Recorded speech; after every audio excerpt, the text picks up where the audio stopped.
Alright,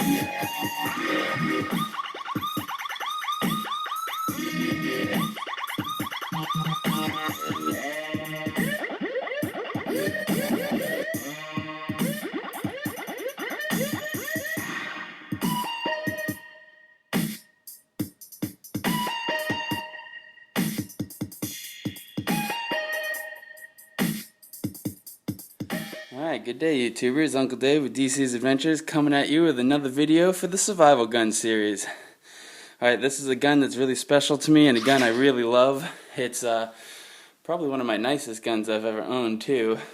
And as far as a survival weapon goes, this is an absolutely ideal survival weapon for people who are in the deep woods or people who live in Alaska or Canada or even here in Maine. This weapon will pretty much take down any large game animal that we have in North America with ease. So let's take a look at it. This is the box that it comes in originally by RUGER. This is what you get when you buy the gun.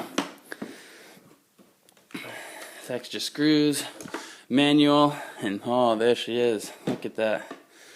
Right there.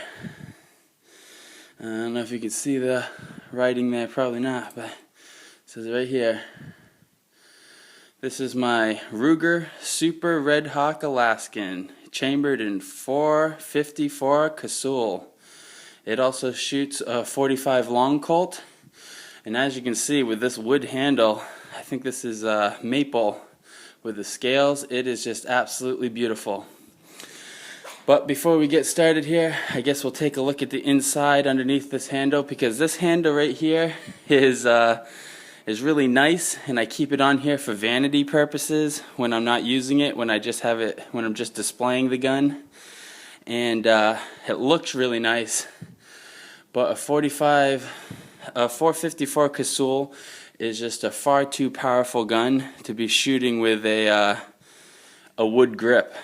It doesn't happen. That's why this is not the grip that came with the gun. So we're going to just quickly take the screw out here. There we go. Take the handle out. See this right here?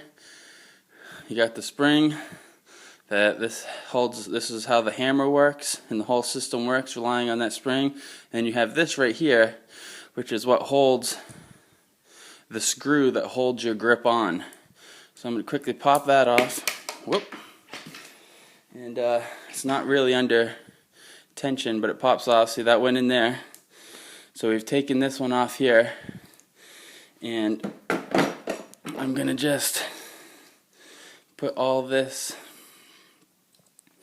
back together real quick because I don't want to lose any pieces to this setup. Try to do this quick so we're not making this video really long. Put this on here. So when I'm in the woods, I don't carry it with that grip. I only have that grip on it when it's being displayed in the glass case. So now we're going to take this thing, put it back in here, get this thing. I don't know what these pieces are called. I'm sure they have a name for these. Some sort of retention pin. And see if we can get this other side in nicely without any problems. Probably not. There we go.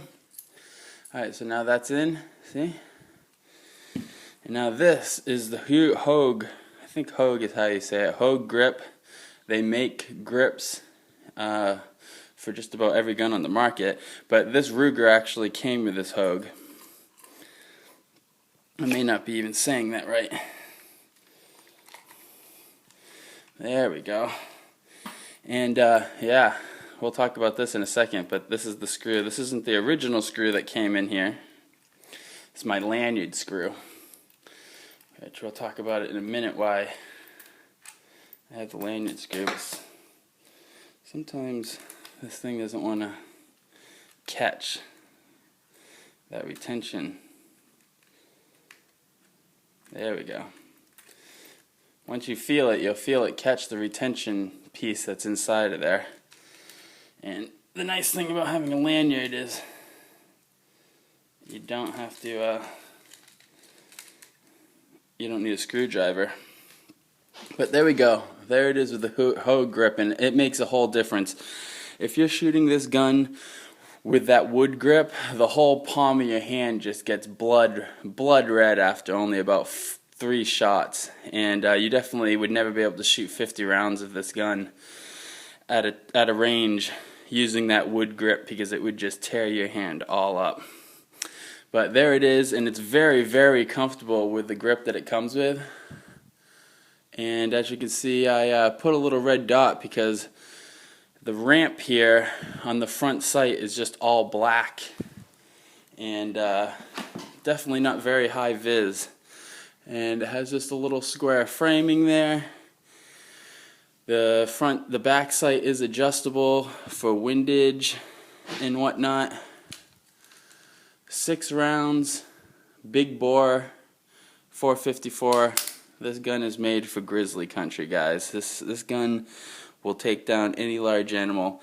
And another reason why I just think it's such a great survival weapon is if you can get close enough to shoot an animal with a bow and arrow, usually by sitting in a tree stand, you can take down any large game animal in North America from a tree stand with this weapon.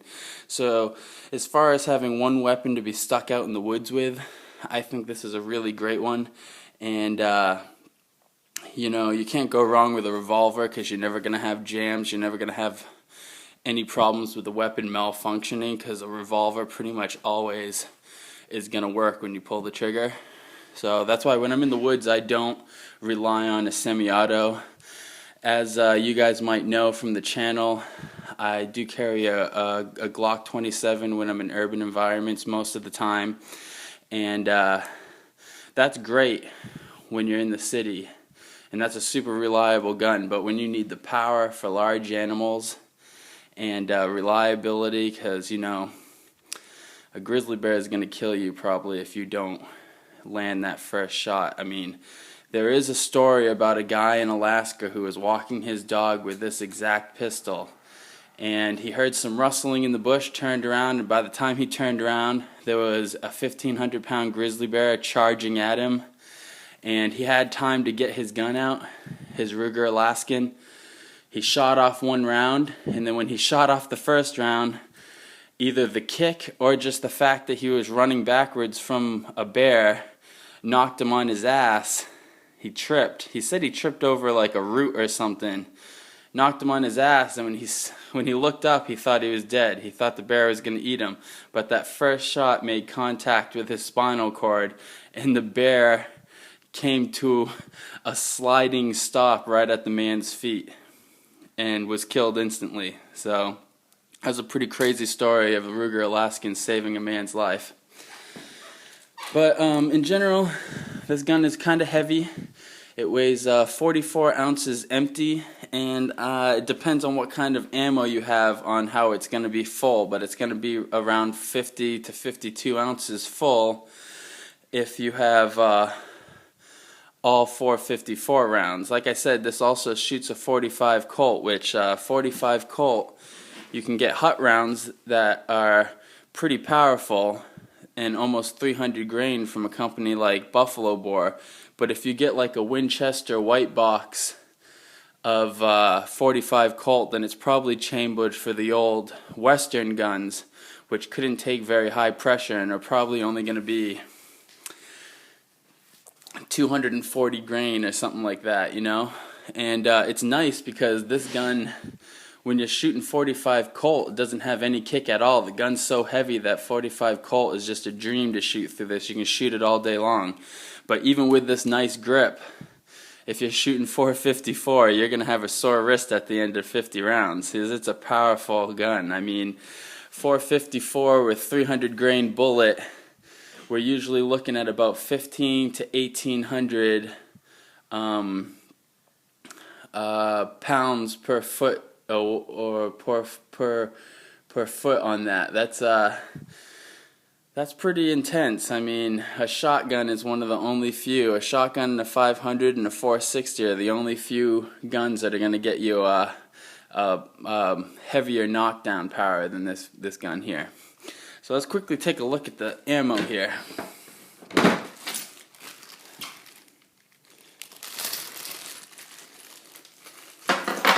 So I don't have any 45 Colt in I don't have any 45 Colt in a brass case. This is some of the tin casing or aluminum casing or whatever this is. I'm not really sure what it is. But next to it is it's a Hornady 454 Casull. I think that's how you say that company's name. I don't know, Hornady or Hornady. And it's a 300 grain bullet, and it has enough powder behind it to get this thing moving about 15 to 1800 feet per second, which with a 300 grain bullet, that is pretty friggin' fast, and that's a lot of dropping power. It's enough dropping power to pretty much take a grizzly bear off of its feet, you know. So that's pretty intense, and you can see the difference. I mean, everybody knows, people who are familiar with a 45 Colt know how long that cartridge already is, and you get a little bit more length there, and you're able to put a much heavier bullet. I think that 45 Colt here is, I think, a 240 grain, a 250 grain bullet, and the one next to it's about 300. The 45 Casull, you can find bullets up to 400 grains that'll shoot out of that gun, and it's slowing it down a little bit. I've seen 240 grain bullets on the 450 Casull cartridge, and those things go almost 2,000 feet per second. Talk about a fast bullet out of a handgun and some extreme knockdown power. So now that we've taken a look at the ammo a little bit, I do want to show you this. This is the inside the waistband holster, and it also hooks to a chest rig, which I'll show you at the end of this video what it looks like on the chest rig. But I don't particularly like the chest rig that goes with this. When I bought this gun, I actually got this holster, and it's made by a company out of Arizona called Simply Rugged, and they do a really good job on this holster, and I really like this holster. But I paid another $65 to have them send me the leather straps to put this on my chest, so when I'm going hiking and backpacking, I can wear it as a chest rig. And I only wore it out twice before one of the buttons broke on it, and now it doesn't work. It won't click on. Plus, I've noticed that with the chest rig, it sags too much forward, the weight of the gun. I definitely recommend, if you're going to get a chest rig for one of these guns, that you go with double D's or double diamond or whatever. I'm not really sure what the company's called. If you just type in double D holsters, you'll get it on the internet. And they're based out of Alaska, and they make the absolutely best chest rig for big bore revolvers. Right here is this is a lanyard. This is for you. Well, this is a lanyard loop, and it screws in where the original factory screw goes in. And I put this lanyard loop on here because when I'm going canoeing, and even when I'm just in the woods, I often will put a paracord lanyard that wraps around my whole body and then goes onto here, and it has enough room that I can pull up and draw. But that way, if this for some reason came out of my holster, or if I took a dump in the drink, that I'm not going to lose my $1,100 gun in the bottom of a river. Because if you lose your gun in a river, you're not getting it back. And maybe you are if you have diving equipment and you go in with it, but I mean, even if it's a fast-moving river, you're not going to even be able to dive long enough or stay in the spot long enough to really look for a gun like this. And it's going to get sucked in right by the mud of the bottom of the river, and you're never going to see this thing again. So I do recommend that if you're on the river with your firearm, that you attach a lanyard of some sort to your body, so if you lose the weapon, it'll at least still be holding on to your body, and you won't lose it completely. It's also your responsibility to keep track of your weapon, and the state police, because they're going to be pretty angry when you inform them that your gun is at the bottom of the river, where they can't get it. Here is also a factory holster for it, and I don't particularly like this thing, but it does fit it really well and keeps it really contained. See, and you put that on your belt here, and it's okay, but I prefer my leather holster. This leather holster, you can wear inside the waistband, you can wear outside the waistband, and you can wear as a chest rig. So it's really great. When it's inside the waistband, you use these to hook onto your belt and you put it inside of your pants. And it's a pretty heavy gun to wear inside of your pants. If you're hiking all day long with this inside of your pants, you're going to get a huge bruise on your side. I've done it many times, but when I get into the woods, I take it from inside of my pants and I just put it onto my belt outside of my pants, and it's not that bad. It's you know, it's really 44 ounces. It's definitely no heavier than any Smith & Wesson 44 you'll get, or pretty much any other 44 Magnum you'd get isn't going to be any heavier. And a lot more dropping power with 454. I mean, we're talking about almost twice the dropping power as a 44 Magnum. So that is pretty intense. So yeah, there's a quick look at my 454 Casull, and we're going to finish the rest of this video out at the survival property because I'm hoping to get a couple shots in with this gun, and I also want to show you what it is at night, because this firearm, if you hear a bear or something and you have to leave your tent at night to go confront the animal, when you go to fire this gun, you have to keep one of your eyes closed, because if you don't, you're going to be blinded by the flash. This thing's what they call a fire-breathing dragon, because it spits out a flame that's about 6 feet long at night, and it will blind you temporarily. So you need to make sure that you're aware of stuff like that, especially when you're confronting large animals. If you keep one of your eyes shut when you take that fire, when you fire that shot, you know, that other eye at least is going to still have some night vision going on with it. Alright, so there it is right here. This is what the chest holster looks like. Okay, so as you can see, it hangs out a lot. I don't like how much it flaps like this. And the other company that makes a much better one is called Diamond D, and they're out of Alaska. And theirs holds like this and really close to your stomach. This particular one flaps all around like this. It's just not comfortable. And as you can see here, this is what broke.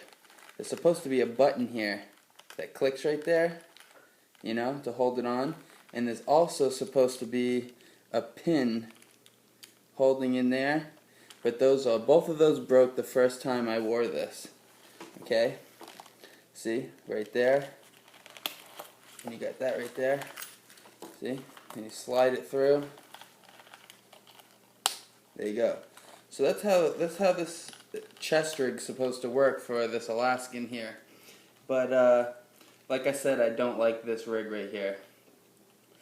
But once again, thanks for joining us.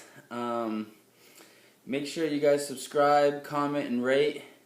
And make sure you guys keep a lookout for part 2 of this video, where we're going to take this out to the property and shoot a couple rounds out of it.